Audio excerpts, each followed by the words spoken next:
Olá, povo de Deus, a paz do Senhor Jesus. Aqui quem vos fala é o Bispo Neto. Estamos aqui mais uma vez para lhe entregar uma palavra de fé, uma palavra de vida, uma palavra de salvação. E isso vem para acrescentar a todos nós. Eu quero deixar uma palavra a todos, no livro de Mateus, antes de nós orarmos. Mateus, capítulo 13, versículo 24, que fala sobre a parábola do joio. Diz assim: outra parábola lhe propôs, dizendo: o reino do céu é semelhante a um homem que semeou boa semente no seu campo. Veja que Jesus está falando aqui e comparando o reino do céu a um homem que semeou uma boa semente no seu campo. Preste atenção. Mas enquanto os homens dormiam, veio o inimigo deles, semeou joio no meio do trigo e retirou-se.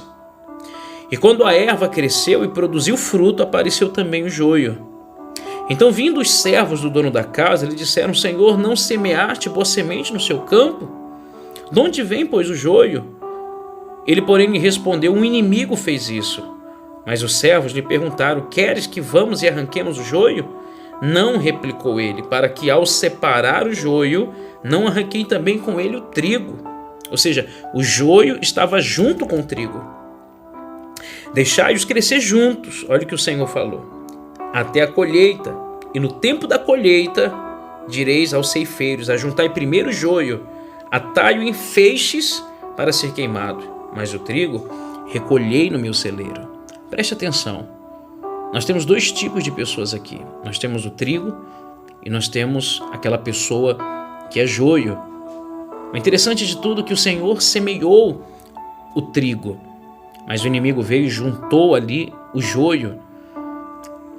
O joio, ele serve para quê, bispo? Em uma plantação, o joio não serve para nada, é como uma erva daninha, só atrapalha.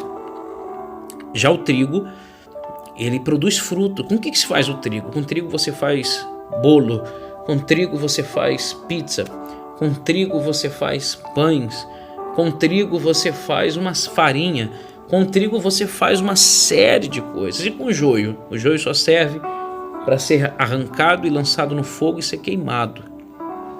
Então observa que o Senhor não deixa arrancar o trigo, ou melhor, o joio, porque no arrancar o joio pode ser que arranque também junto ali o trigo. Então o que ele fala? Vamos esperar o tempo, no momento do fruto vai saber quem é quem, porque o trigo vai produzir o fruto e o joio não, ele não produz, porque os dois são muito parecidos. Quando estão crescendo, parecem, os dois não tem como identificar direito quem é trigo e joio. Só o tempo vai mostrar quem é quem. E esse tempo, quando vier a colheita, em que o Senhor irá colher o seu trigo para o seu celeiro e o joio para ser queimado, essa colheita vai ser no final de tudo, meu irmão, onde nós iremos apresentar o fruto da nossa vida. Eu quero que você entenda isso, porque o joio estava no meio do trigo. Aqui não está se falando de pessoas que estão lá fora, que estão no mundo. Está se falando de pessoas que estão dentro da igreja, pessoas que foram semeadas e que ali às vezes não têm dado fruto, o fruto que Deus gostaria de ver. Porque se você que está me ouvindo agora foi semeado por Deus dentro do seu campo, dentro da sua obra, do seu campo missionário, do seu campo pastoral, do seu campo de obreiro, ministerial, de como membro, enfim, não importa aonde o Senhor plantou você. Mas se é o Senhor que implantou você e não foi o inimigo que lançou você como um joio no meio do trigo, então o tempo vai mostrar quem você é. Porque quando você passa a ser trigo, os frutos começam a vir. Que frutos são esses, bispo? No seu comportamento, na sua maneira de ser, na sua maneira de agir, no amor para com o próximo. Ou seja, os frutos começam a mostrar que não foi o inimigo que te semeou, mas foi o próprio Deus, o próprio Yeshua HaMashiach que semeou você, que colocou você em um propósito nesse mundo para brilhar, para ser sal da terra, para ser luz para esse mundo. Ou seja, um propósito de que você venha frutificar, para que uma vez que isso aconteça, ele no tempo certo, ele vai te recolher para o seu celeiro. E aqui embaixo ele vem falando um pouco melhor sobre a explicação da parábola, no versículo 36, a explicação da parábola do joio. Ele diz: então Despedindo as multidões, foi Jesus para casa, e chegando-se a ele, os seus discípulos disseram: explica-nos a parábola do joio e do campo. E ele respondeu: o que semeia a boa semente é o Filho do Homem. Olha só, o campo é o mundo, a boa semente são os filhos do reino, o joio são os filhos do maligno. O inimigo que o semeou é o diabo, a ceifa é a consumação do século, e o ceifeiro são os anjos. Pois assim como o joio é colhido e lançado ao fogo, assim será na consumação do século. Mandará o Filho do Homem os seus anjos, que ajuntarão do seu reino todos os escândalos e os que praticam a iniquidade, e os lançarão na fornalha acesa, ali haverá choro e ranger de dentes. Então os justos resplandecerão como o sol no reino de seu Pai. Quem tem ouvidos para ouvir, ouça. Meu Deus do céu, essa palavra é muito forte, porque você que está me ouvindo agora, meu irmão, Deus está falando ao seu coração. Haverá o dia em que os anjos virão colher-nos e nos ajuntarão no seu reino. Aqueles que praticaram a justiça, resplandeceremos como o sol no reino do seu Pai. Mas aqueles que trouxeram junto de si, como a Bíblia fala, o escândalo, aqueles que trouxeram para junto de si o pecado, a prática da iniquidade, a Bíblia diz que esses serão lançados na fornalha acesa, e ali haverá choro e ranger de dente. Olha que coisa, ou seja, o inferno. Ou seja, você precisa perceber quem semeou você. Por que você está hoje onde você está? É por um propósito de Deus, ou você está ali apenas para atrapalhar a vida de pessoas, ou para ser mais um no meio da multidão? O Senhor te chamou, entenda bem o que você está ouvindo agora. O Senhor te chamou para ser semente dele nesse mundo. Você é uma semente. Por isso, quando ele fala que nós somos a luz desse mundo, o que mostra que somos o trigo é que passamos a brilhar. Quando ele diz que somos o sal da terra, o que mostra que foi ele que nos semeou, é porque passamos a dar sabor. Quando passamos a dar frutos, mostra então que foi o Senhor quem nos semeou. Porque é natural que uma pessoa que está semeada por Deus nesse mundo, onde foi ele que nos plantou, para que viéssemos então no seu tempo produzir frutos. Porque o trigo ele produz frutos. Você faz tantas coisas com trigo, mas com joio para nada presta, só para atrapalhar. Mas não se pode arrancar o trigo. O Senhor diz: espera. Ou melhor, não pode arrancar o joio, porque arrancando o joio pode ser que arranque um trigo. Estão crescendo juntos, só que um dá fruto, o outro não. Então dá para identificar muito bem no tempo. O tempo mostra tudo. O tempo vai mostrar quem você é. O tempo vai mostrar se você realmente é trigo ou se você é joio. Por isso que você tem que estar entendendo o que é que Deus tem para a sua vida. Você precisa se restaurar, se reconciliar, se renovar, se voltar para Cristo, para que assim, uma vez que você seja trigo, muitas das vezes, Deus transforme você, ou melhor, você sendo um joio, Deus possa transformar você em um trigo. Sendo uma pessoa má, Deus torne você uma pessoa boa. Sendo uma pessoa que tenha ódio no seu coração, lhe torne uma pessoa cheia de amor. Deus tem o poder de transformar. Assim como ele transformou água em vinho, ele tem o poder de nos transformar em novas criaturas. Por isso esse processo de Deus é importantíssimo. O tempo ele vai passar. E uma coisa que a gente vê muitas das vezes são pessoas que o tempo passa e ela continua do mesmo jeito. Isso é um perigo, isso identifica muito bem que você não está sendo trigo, você não foi semeado por Deus. É natural que um trigo ele vai produzir o fruto. E você precisa produzir esse fruto. Pessoas que às vezes estão há 5 anos na igreja, mas ainda nem se batizaram, continuam com mágoas, continuam infelizes, com vazio no seu coração, continuam, ali no mesmo degrau, não evolui, não cresce.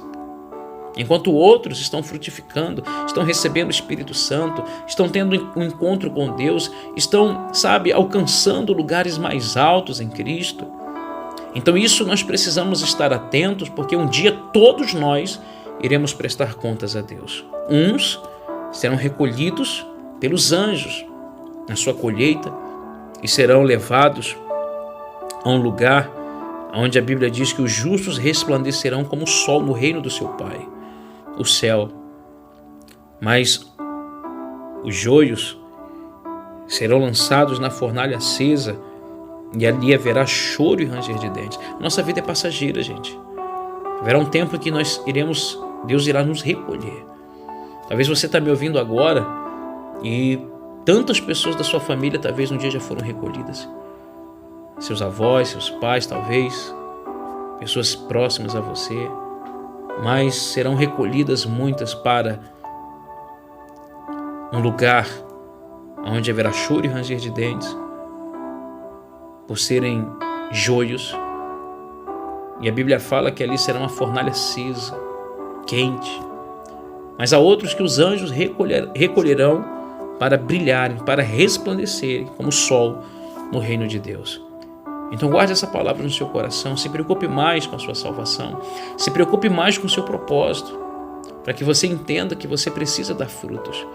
E quando se fala dar frutos, não é dar frutos financeiramente, porque tem gente que a cabeça dela é tão focada naquilo que é material, que quando fala que ela tem que dar fruto, ela já pensa que é ganhar dinheiro. Não, não é isso que nós estamos falando.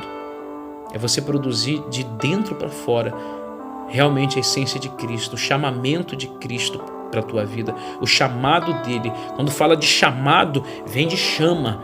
É um fogo que arde no nosso peito. É quando você passa a entender o propósito pelo qual você está vivendo. Você passa a ter um propósito de vida. Você não vive por viver.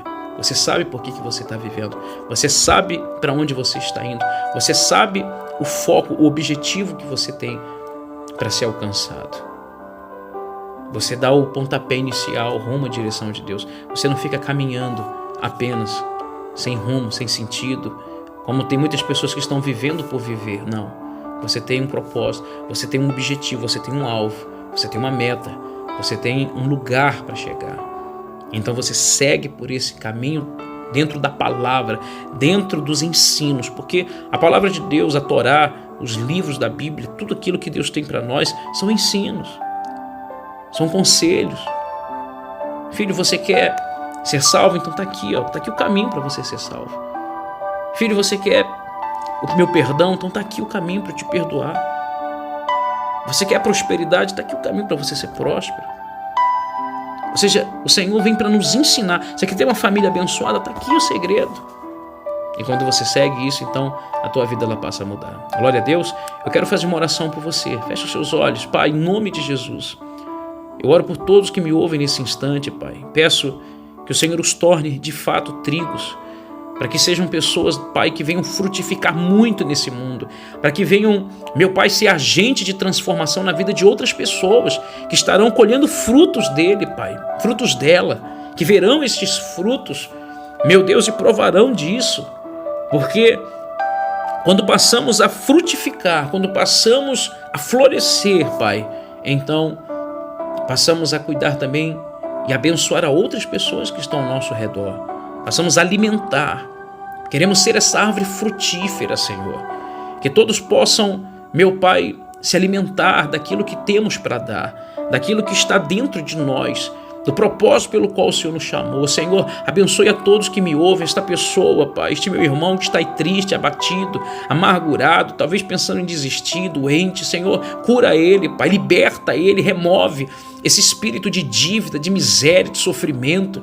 Que a tua luz chegue até ele, Pai. Que a tua presença chegue até ela, trazendo o direcionamento, a visão, trazendo a força que vem do teu Espírito Santo, para que possa eles, Pai, serem guiados não por homens, não por igreja, não por ministério, mas pelas tuas sagradas escrituras, que é a nossa bússola, que é o nosso GPS, que é aquilo que nos mostra e guia o caminho em que devemos andar. Fala com eles, Pai, fortalece-os. Nós lhe pedimos isso e os abençoamos no nome do Pai, do Filho e do Espírito Santo. E os que crêem, diga amém, diga graças a Deus. Um beijo no coração de todos, fique na paz, durmem com Deus e que a bênção do nosso Deus, as mãos dele, possa estar estendida sobre a tua vida, que Deus possa fazer brilhar a luz dele sobre ti, te guardar, te proteger e ser com você hoje, amanhã e sempre. Deus abençoe a todos.